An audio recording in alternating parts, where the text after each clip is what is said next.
Jake Morrison rubbed his tired eyes as he stared at the holographic display showing the strange alien virus samples he had been studying for the past 3 weeks. The research vessel New Horizons hummed quietly around him as it drifted through the void between star systems. Jake was the ship's lead xenobiologist, which meant he spent most of his time looking at alien diseases and parasites that could potentially harm humans. It was not the most exciting job in the galaxy, but someone had to do it. The communication alert suddenly blared through the lab, making Jake jump. He had been so focused on his work that he had forgotten the outside world existed. The voice of Captain Rodriguez echoed through the speakers, sounding more serious than usual. "Dr. Morrison, please report to the bridge immediately. We have received an urgent transmission from the Zephyrian Empire." Jake's blood ran cold. The Zephyrians were one of the most powerful alien civilizations in the known galaxy. They were warriors who stood nearly 8 feet tall, with skin that looked like living crystal. Their empire controlled dozens of star systems, and they had never been particularly friendly toward humans. In fact, most humans tried to avoid Zephyrian space. Entirely. Jake quickly saved his work and headed to the bridge. The corridors of the New Horizons were narrow and cramped compared to the massive ships that other species built, but Jake had always found the tight spaces comforting. It reminded him of the small research stations where he had learned his trade. When he arrived at the bridge, Captain Rodriguez was standing in front of the main view screen with a worried expression on his face. The screen showed the image of a Zephyrian warrior whose crystalline skin was a deep purple color. Jake had learned enough about Zephyrian culture to know that purple meant the alien was feeling desperate or afraid. "Dr. Morrison," the alien said. In heavily accented English, "I am Commander Thex of the Zephyrian Royal Guard. I speak for King Vorthak himself. We have need of your services." Jake felt his mouth go dry. The Zephyrians asking for help from humans was like watching the sun rise in the west. It just did not happen.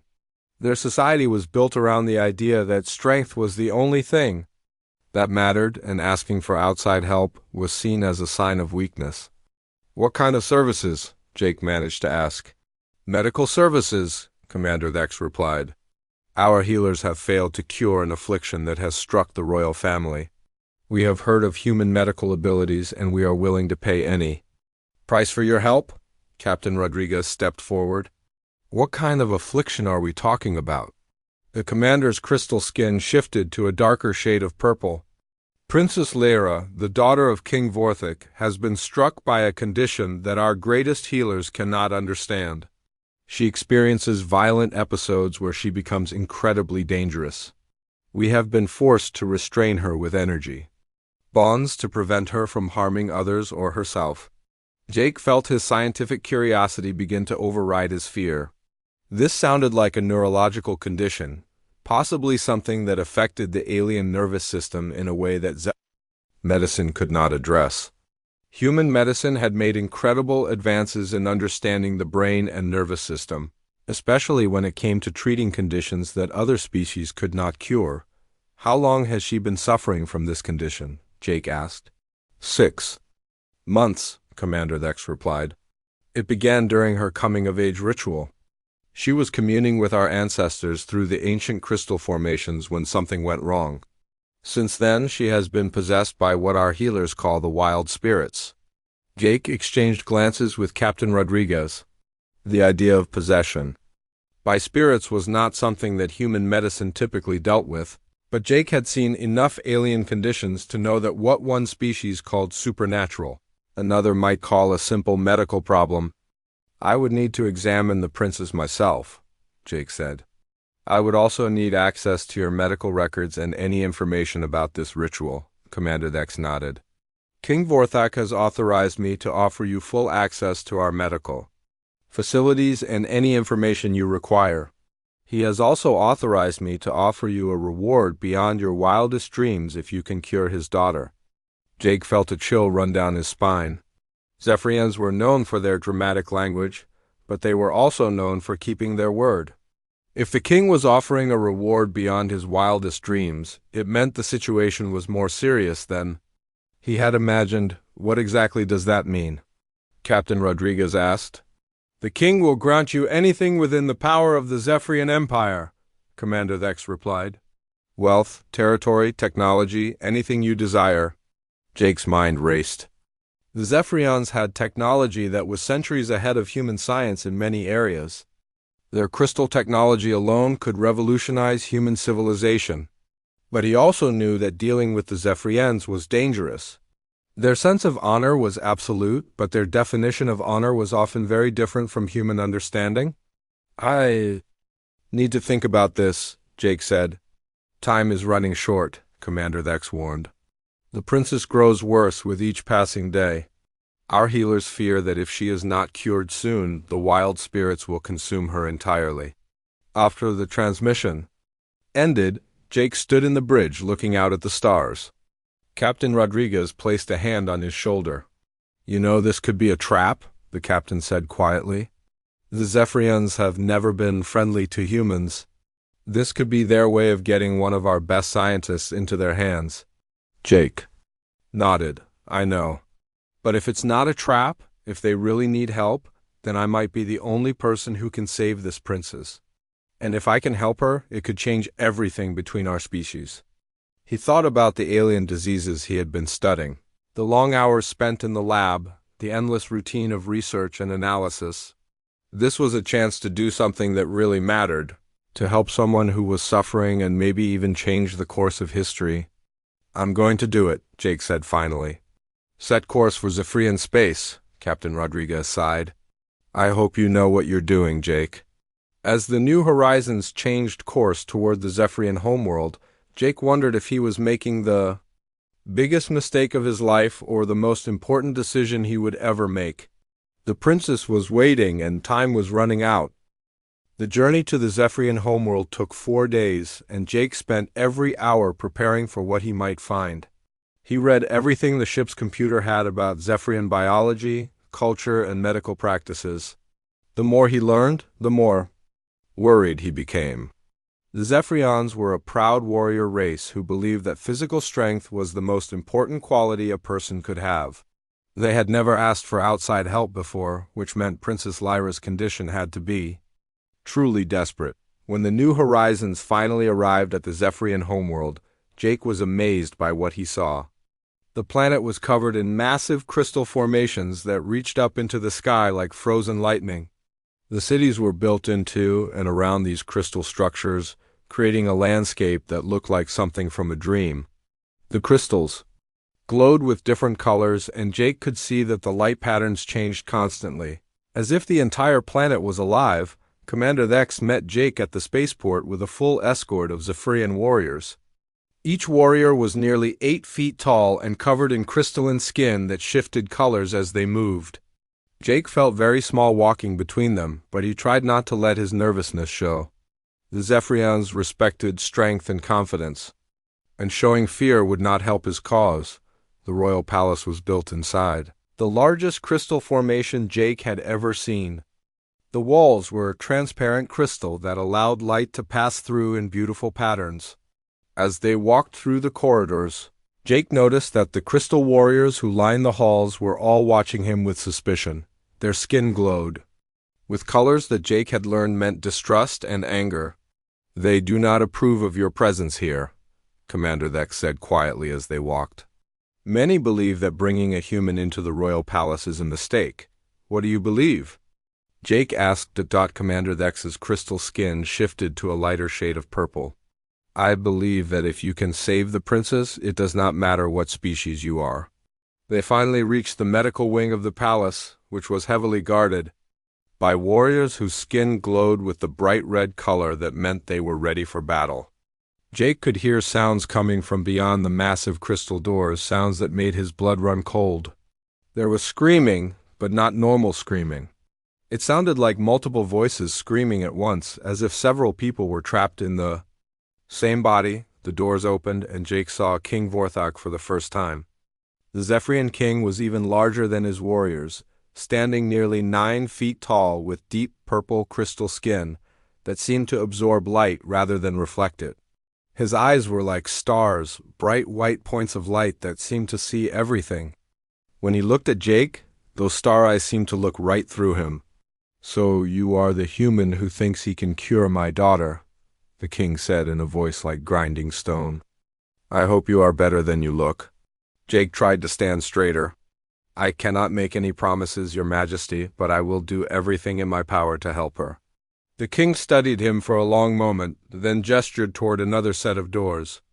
"See for yourself what we are dealing with." The doors opened, and Jake saw something that would haunt his dreams for the rest of his life. Princess Lyra was suspended in the center of the room by bands of pure energy that glowed with white light. The energy restraints were the only thing keeping her from destroying everything around her. She was thrashing against the bonds with strength that seemed impossible for her size, and her crystalline skin was shifting colors so rapidly that it hurt to look at directly. When she saw Jake, her movements became even more violent. She began to speak, but her voice seemed to come from multiple sources at once. Some of the voices were begging for help, others were threatening to kill everyone in the room, and still others were speaking in languages that Jake did not recognize. "How long has she been like this?" Jake asked, trying to keep his voice steady. "Since the ritual went wrong," one of the Zephyrian healers replied. "We have tried everything. Medicines, surgery, even attempts to communicate with the spirits that possess her. Nothing works." Jake pulled out his medical scanner and began taking readings. The device was designed to work with alien biology, and it immediately began showing him data about the princess's condition. What he saw made him frown in confusion. The scanner showed that Princess Lyra's brain activity was unlike anything he had ever seen. Instead of the normal patterns that indicated consciousness, her brain showed multiple separate patterns all running at the same time. It was as if several different minds were trying to control the same body. "Tell me about this ritual," Jake said, still studying the scanner readings. "What exactly happened?" King Vorthak's crystal skin grew darker. "The coming-of-age ritual requires young royals to commune with our ancestors through the ancient crystal formations. They must link their consciousness with the crystals and receive wisdom from those who came before." Lyra entered the ritual chamber as she was supposed to, but something went wrong. When we found her, she was like this. Jake looked at the scanner again, then at the princess. Her crystal skin was still shifting colors rapidly, but now he was beginning to see a pattern. The colors were not random, they were cycling through specific sequences. It was almost like she was trying to communicate something, but the message was broken into pieces. "I need to examine the ritual chamber," Jake sighed, "and I need to run more detailed scans of the princes." The king nodded. "You will have whatever you need. But be warned, human. If you fail to cure my daughter, if you waste our time with false hope, there will be consequences." Jake looked at the princess again. She had stopped thrashing for a moment and was staring directly at him. For just an instant, her crystal skin stopped shifting colors and became a soft blue. Jake had learned enough about Zephyrian biology to know that blue meant hope. She was still in there, somewhere beneath whatever was happening to her mind. "I understand," Jake said, "but I think I might be able to help her. What you are calling possession might actually be something else entirely." The king's star eyes blazed brighter. "Explain." Jake took a deep breath. "I think the princess is not possessed by spirits. I think something happened during the ritual that fractured her consciousness. The multiple voices, the rapid color changes, the violent episodes, they all suggest that her mind has been split into multiple parts that are fighting for control." The room fell silent except for the princess's continued struggles against her energy bonds. Jake could feel every eye in the room focused on him. "If I am right," Jake continued, "then this is not a spiritual problem, it is a medical one. And medical problems can be cured." Jake spent the next 3 days studying everything he could about the ritual chamber and Princess Lyra's condition. The Zephyrians gave him a workspace in the palace's medical wing, and he worked around the clock running tests and analyzing data. The more he learned, the more convinced he became that his theory was correct. The ritual chamber was located deep beneath the palace, carved into the living crystal of the planet itself. When Jake first entered the chamber, he felt a strange, tingling sensation in his head, as if something was trying to touch his thoughts. The walls were covered in ancient crystal formations that pulsed with soft light, and in the center of the room was a large crystal throne where the princes had been sitting during the ritual. Jake's instruments detected massive amounts of quantum energy radiating from the crystals. The energy was unlike anything he had ever encountered, operating on frequencies that human science was only beginning to understand. When he scanned the throne where Princess Lyra had been sitting, his equipment went wild with readings that should have been impossible. "The quantum field in this chamber is incredibly unstable," Jake explained to King Vorthek and Commander Thex. "I believe that during the ritual something went wrong with the crystal formations. Instead of allowing the princess to communicate with ancestor memories stored in the crystals, the quantum field fractured her consciousness into multiple parts." The king's crystal skin shifted to a darker shade of purple. "You are saying that the crystals damaged my daughter's mind?" "Not damaged," Jake said carefully. "Fractured. Her consciousness has been split into several pieces, and each piece is trying to control her body at the same time. That is why she seems to have multiple personalities fighting for control." Commander Thex stepped forward. "If this is true, can you fix it?" Jake looked at his data again. "I think so, but it will require a procedure that has never been attempted before. I would need to use human neural interface technology combined with quantum field manipulation to guide her consciousness back together." The king was silent for a long moment. "This procedure, is it dangerous?" "Very dangerous," Jake admitted. "For both the princes and for me. The procedure would require me to link my consciousness with hers temporarily. If something goes wrong, we could both be lost." Jake had been working on the theory for days, but he knew that the reality would be much more complex. Human neural interface technology was still experimental, and combining it with alien quantum crystal technology was completely untested. He would essentially be connecting his brain to the princess's fractured mind and trying to guide the pieces back together. From the inside, King Vorthak's star eyes blazed as he considered the proposal. "Why would you risk your own life for my daughter?" Jake thought about the question. "Because she is suffering, and I believe I can help her. That is what doctors do." The king studied him for another long moment, then nodded slowly. "Very well. You have my permission to attempt this procedure. But be warned, if you fail and both of you die, I will make sure that every human in the galaxy knows that your species cannot be trusted." Jake spent the next day preparing for the procedure. He had to modify his neural interface equipment to work with Zephyrium biology, and he had to calculate the exact quantum frequencies needed to stabilize the princess's fractured consciousness. The work was incredibly complex, and he knew that one mistake could kill them both. As he worked, he began to notice something strange. The princess's violent episodes seemed to follow a pattern. Every few hours, she would calm down for a few minutes, and during those calm periods, her crystal skin would show very specific color patterns. Jake began to realize that she was trying to communicate something, but the message was broken up by her fractured consciousness. On the day of the procedure, Jake entered the medical chamber where Princess Lyra was being held.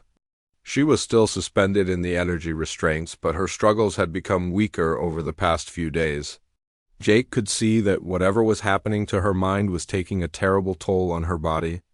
"Princess," Jake said softly, "I am going to try to help you. I need you to trust me." For a moment, her crystal skin stopped shifting colors and became a soft blue. Jake took that as a sign that some part of her understood what he was saying. The procedure began with Jake connecting his neural interface to a modified quantum field generator. The device would allow him to project his consciousness into the quantum field that surrounded the princess's mind. From there, he would try to find the fractured pieces of her consciousness and guide them back together. Soon as the connection was established, Jake felt like he was falling into an ocean of light and sound. The princess's fractured mind was like a storm of competing thoughts and emotions. He could feel different parts of her personality fighting for control, each one convinced that it was the real Princess Lyra. But as Jake moved deeper into her consciousness, he discovered something that amazed him. The princess was not just a wild royal who had been broken by the ritual. She was a brilliant scientist and strategist who had been working on revolutionary crystal technology before her accident.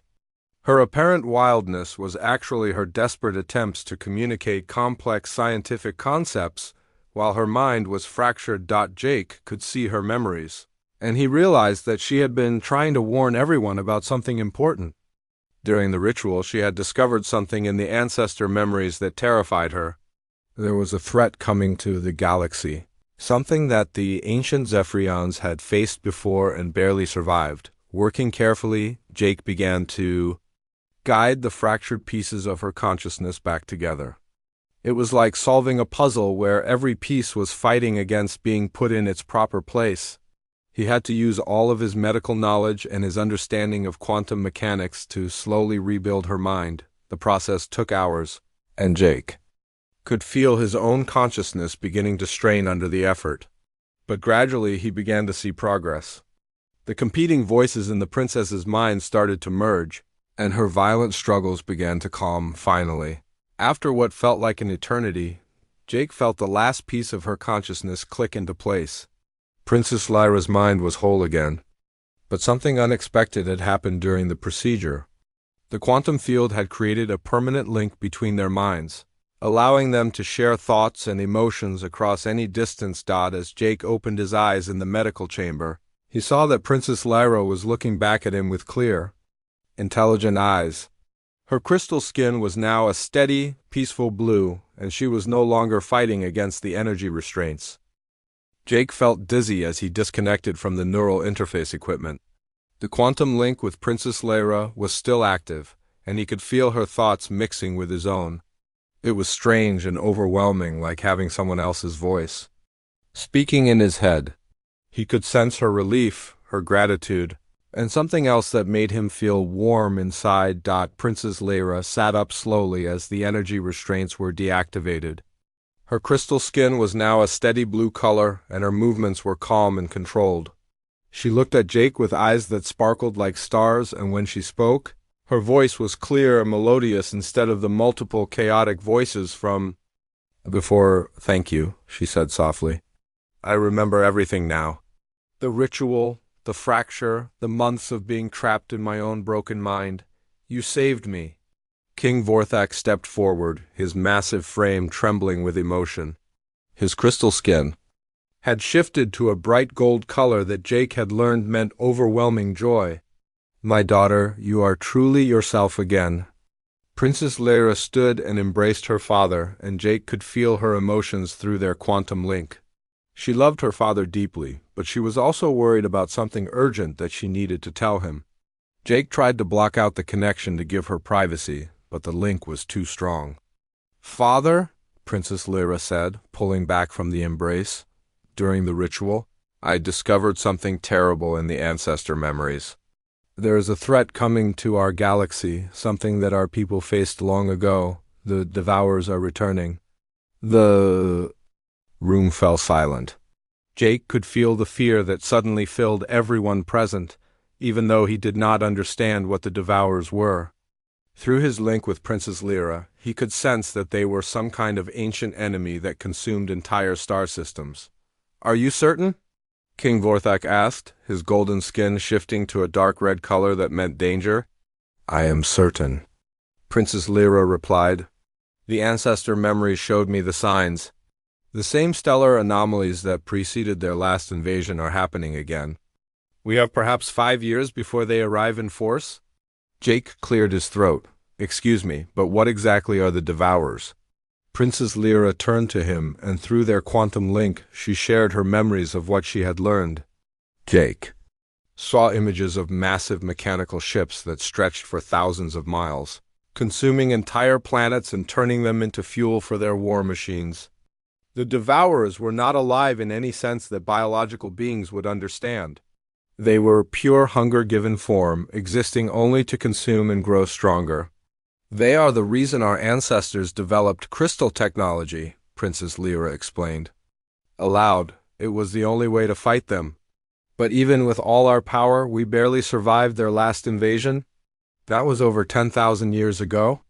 King Vorthak's star eyes blazed with worry. If they are truly returning, then we must prepare. Immediately. But first we must honor our debt to the human who saved my daughter. The king turned to Jake, and his crystal skin shifted to a formal purple color that meant he was about to make an important announcement. Dr. Jake Morrison, you have done what our greatest healers could not. You have restored my daughter's mind and saved her life. According to our ancient laws, you have earned the right to any reward within the power of the Zephyrian Empire. Jake felt nervous. He had been thinking about this moment for days, trying to decide what to ask for. The obvious choice would be technology or wealth, but now that he knew about the Devourer threat, he realized that there was something more important at stake. Your Majesty, Jake said carefully, I would like to request a formal alliance between the human race and the Zephyrian Empire. Our species should share technology and knowledge to prepare for the threat that is coming. King Vorthak nodded approvingly. A wise request, it shall be done. But there is something else you must know about the reward you have earned. The king's crystal skin shifted to a deep, solemn purple. By ancient Zephyrian law, anyone who saves the life of a royal family member becomes blood-bonded to that family. You are now considered a prince of the Zephyrian Empire, with all the rights and responsibilities that entails. Jake's mouth fell open. I am sorry, what? Princess Lyra stepped forward, her crystal skin showing a mix of blue and pink colors that Jake could feel meant she was both happy and embarrassed. There is more, she said softly. The quantum link that was created during the healing procedure is permanent. Our minds are connected across any distance. In Zephyrian culture, such a deep mental bond is considered the same as marriage. Jake felt the world spinning around him. In the space of a few minutes, he had gone from being a simple human doctor to being a Zephyrian prince married to an alien princess. He could feel Princess Lyra's emotions through their link, and he realized that she was just as surprised by this development as he was. I understand if this is too much, Princess Lyra said, her crystal skin shifting to a worried gray color. The quantum link cannot be broken, but you are not obligated to accept the cultural implications. Jake looked at her, really looked at her, and through their mental connection he could sense her true feelings. She was brilliant, brave, and beautiful in her own alien way. She had been through a terrible ordeal, and she was facing the prospect of a galaxy-threatening war. But more than that, he could feel that she genuinely cared about him, not just because he had saved her, but because of who he was. Actually, Jake said slowly, I think I could get used to being a prince. And having a quantum-linked partner might be useful when fighting ancient machine monsters. Princess Lyra's crystal skin brightened to a brilliant blue, and Jake could feel her joy and relief through their connection. King Vorthak's skin shifted to gold again, and he let out a laugh that sounded like crystal wind chimes. Then it is settled, the king declared. Prince Jake Morrison of the Zephyrian Empire, you and Princess Lyra will work together to prepare our civilizations for the coming war. Your unique connection may be the key to victory. Jake looked around the room at the alien faces watching him, then at Princess Lyra, whose thoughts he could now share. This was definitely not what he had expected when he agreed to treat one. Sick patient, but somehow it felt right. When do we start? Jake asked. Princess Lyra smiled, and through their quantum link, Jake could feel her determination and hope. Right now, she said. We have a galaxy to save. 3 months had passed since Jake became Prince of the Zephyrian Empire, and he was still getting used to his new life. The palace had given him his own laboratory that was 10 times larger than anything he had worked in before, filled with the most advanced equipment from both human and Zephyrian science. Princess Lyra worked alongside him every day, and their quantum link had grown stronger with time. Jake discovered that having a mental connection with someone was both wonderful and challenging. He could feel Lyra's emotions and thoughts, and she could feel his. When she was excited about a new discovery, he felt that excitement too. When he was frustrated with a difficult problem, she shared that frustration. It took time for them to learn how to give each other mental privacy when needed, but they were getting better at it. The work they were doing together was unlike anything either of their species had attempted before. By combining human quantum theory with Zephyrian crystal technology, they had created new types of energy weapons and defensive shields that were far more powerful than anything either civilization had built alone. Their quantum link allowed them to share ideas instantly, working together in ways that no two scientists had ever worked before. The alliance between humans and Zephyrians was progressing well, though not without challenges. Many humans were nervous about working so closely with a warrior race, and many Zephyrians still believed that asking for help from other species was a sign of weakness. But the threat of the Devourers was real, and both species understood that they would need each other to survive. Jake stood in the main laboratory watching Lara work on a new crystal matrix that could amplify quantum energy fields. Her crystal skin was glowing with a soft blue light that meant she was concentrating deeply. Through their mental link, he could feel her excitement as she made small adjustments to the crystal structure. "I think this might work," she said without looking up from her work. "If we can create a stable quantum field around our ships, the Devourer weapons might not be able to penetrate them." Jake walked over to examine her work. The crystal matrix was beautiful, like a three-dimensional snowflake made of living light. "The energy requirements would be enormous," he said. "We would need to link multiple ships together to generate enough power." "That is where your human fleet tactics come in," Lyra replied, her crystal skin shifting to a pleased green color. "Your species has always been better at coordinating large groups of ships working together." Through their quantum link, Jake could feel her admiration for human military strategy. The Zephyrians were powerful warriors, but they had always fought as individuals or small groups. Humans had learned to fight as massive coordinated fleets, and that difference might be crucial in the coming war. King Vorthak entered the laboratory, his massive frame filling the doorway. His crystal skin was showing the formal purple color. That meant he had important news to share. "The scout ships have returned from the outer systems," he announced. "The Devourers have been detected at the edge of our galaxy. We have less time than we thought." Jake felt his blood run cold, and through their link he could feel Lyra's fear and determination. "How long do we have?" she asked. "Perhaps 2 years," the king replied. "Maybe less." Jake's mind raced. They had been working on the assumption that they had 5 years to prepare. 2 years was not nearly enough time to build the kind of defenses they would need. But through his quantum link with Lyra, he could feel her thoughts moving in the same direction as his. They had one advantage that neither species had possessed during the last Devourer invasion. "We need to expand the quantum link technology," Jake said suddenly. "Not just between Lyra and me, but between key personnel in both our fleets." Lyra's crystal skin brightened as she understood what he was suggesting. A quantum communication network that would allow instant coordination across the entire galaxy. King Vorthak's star eyes blazed with interest. "Explain." Jake began pacing as the ideas formed in his mind. "The Devourers are machines. They are powerful and efficient, but they think like machines. They follow logical patterns and respond to threats in predictable ways. But a quantum-linked network of biological minds would be something they have never encountered before." "We could share information instantly across any distance," Lyra added, her excitement growing. "When one ship discovers a Devourer weakness, every ship in the fleet would know immediately." "More than that," Jake continued, "we could coordinate attacks with perfect timing. The Devourers might be individually more powerful than our ships, but if we can attack with perfect coordination, we might be able to overwhelm them." King Vorthak was silent for a long moment, considering the proposal. This quantum link technology, it would require volunteers to undergo the same kind of procedure you and Lyra experienced. "Yes," Jake said, "and it would be dangerous. We have only done it once successfully, and that was under very specific circumstances." "But it is our best chance," Lyra said firmly.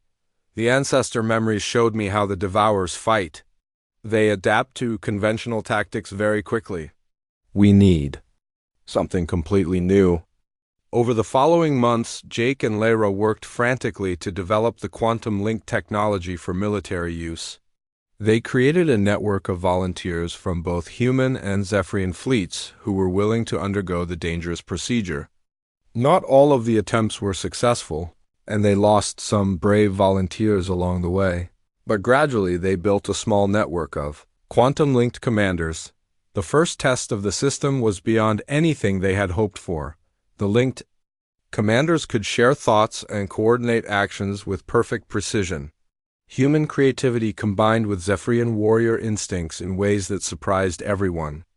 They were becoming something new, a hybrid consciousness that kept the best qualities of both species while transcending their individual limitations. When the Devourers finally arrived at the outer edge of Zephyrian space, they faced something they had never encountered before. The combined human-Zephyrian fleet fought with a coordination that seemed impossible.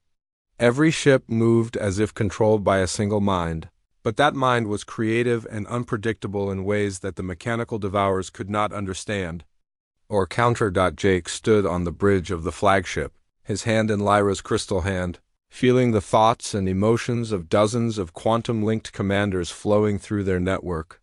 The battle was far from over, and they would face many more challenges in the war to come, but for the first time, Jake felt confident that they could win. He thought about the day he had agreed to treat one sick alien princess, never imagining that it would lead to this moment. He had gained a wife, a kingdom, and the responsibility for 2 civilizations, but he had also gained something more important. He had helped create a new kind of consciousness that might be the key to saving the galaxy. The Devourers were powerful, but they had never faced the combined will of 2 species united by quantum consciousness and love.